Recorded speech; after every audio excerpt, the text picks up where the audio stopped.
बढ़ेंगे आगे अगली बड़ी खबर कांकेर से, जहां माड़ इलाके में 2 दिनों से जारी है मुठभेड़, जो कि अब खत्म हो गई। बताते चले कि जवानों ने 5 नक्सलियों को मार गिराया है। घटनास्थल से 6 हथियार भी बरामद किए गए। नक्सलियों पर 40 लाख रुपए का था इनाम। तो इस वक्त की बड़ी जानकारी कांकेर से खबर है, जहां छत्तीसगढ़ के कांकेर के माड़ इलाके में 2 दिनों से जारी मुठभेड़ अब खत्म हो गई है। जवानों ने 5 नक्सलियों को मार गिराया। घटनास्थल से 6 हथियार भी बरामद किए गए हैं। जवानों ने जिन नक्सलियों को मार गिराया है वो नक्सलियों के लिए काफी अहम थे। ये नक्सलियों को राशन पहुंचाना, दवाइयां पहुंचाना, साथ ही अन्य सामानों को पहुंचाने का काम भी किया करते थे। और वहीं इन नक्सलियों पर 40 लाख रुपए का इनाम घोषित था। इनके मारे जाने से नक्सलियों की सप्लाई चेन टूट गई है। बताते चले कि 15 नवंबर की रात्रि डीआरजी, बीएसएफ समेत अन्य जवानों की संयुक्त टीमें नक्सलियों के कोर इलाके में घुसी थी। और इसी पर ज्यादा जानकारी के साथ हमारे सहयोगी जुड़ेंगे, लेकिन उससे पहले तस्वीरें। ये 5 जो माओवादी मारे गए हैं, ये प्रथम दृष्टया दंडकारण्य की सप्लाई टीम के सदस्य हैं, जिसमें डीवीसीएम वनजा और 4 लोग हैं। और अभी फिलहाल सर्च की कार्रवाई खत्म होने का है और पार्टी वापस आने के लिए तैयारी कर रहे हैं। हाँ, 5 लोग एक ही टीम में खत्म हो जाते हैं तो निश्चित रूप से एक बड़ी प्रभाव पड़ेगा।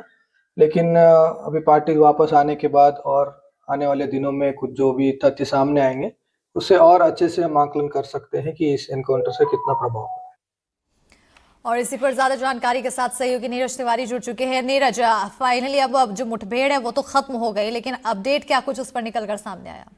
जी, अपडेट यही है कि अब जवान जो है वापस आने लगे हैं, क्योंकि बीते 3 दिनों से वो जो उसी जंगल इलाके में थे और उस जंगल इलाकों से जो है अब इलाके की सर्चिंग पूरी समाप्त हो चुकी है। जवान अब धीरे धीरे लौटने लगे हैं। मुख्य बात यह है कि जो मारे गए 5 माओवादी हैं उनकी शिनाख्त कर ली गई है। ये जो है दंडकारण्य इस कमेटी के जो है सप्लाई कमेटी में शामिल थे, सप्लाई टीम का हिस्सा थे, जो कि माओवादियों को राशन पहुंचाना, दवाइयां पहुंचाना, इसके अलावा अन्य सामग्रियां पहुंचाना, जूते चप्पल पहुंचाना, वर्दी के कपड़े पहुंचाना, ये सब सामानों की सप्लाई किया करते थे। बड़े कैडर के माओवादी हैं जो इनकी शिनाख्ती हुई है। शिनाख्ती में यही साफ बात निकलकर सामने आई है कि ये माओवादियों पर लाखों रुपए का इनाम घोषित था और इन माओवादियों को जो है कल ढेर कर दिया गया है। सबसे बड़ी बात ये निकलकर सामने आई देर शाम को कि जो नारायणपुर की जो टीम थी, जब इस पूरे ऑपरेशन को लॉन्च किया गया तो नारायणपुर की टीम, दंतेवाड़ा की टीम, महाराष्ट्र के सीमावर्ती इलाके की टीम और कांकेर की टीम की संयुक्त पार्टी यहां से रवाना हुई थी।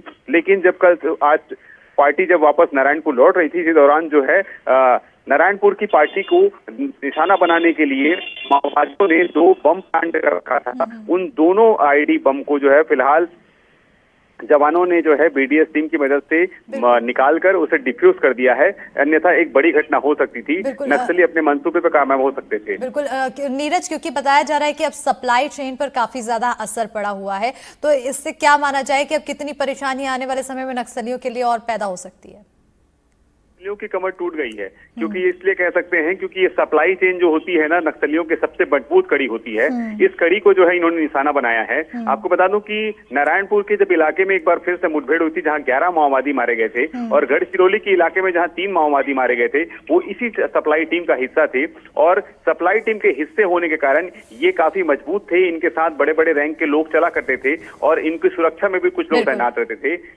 इनकी जब चैन टूट गई है तो ये कह सकते हैं कि नक्सलियों की रीढ़ की हड्डी टूट गई है।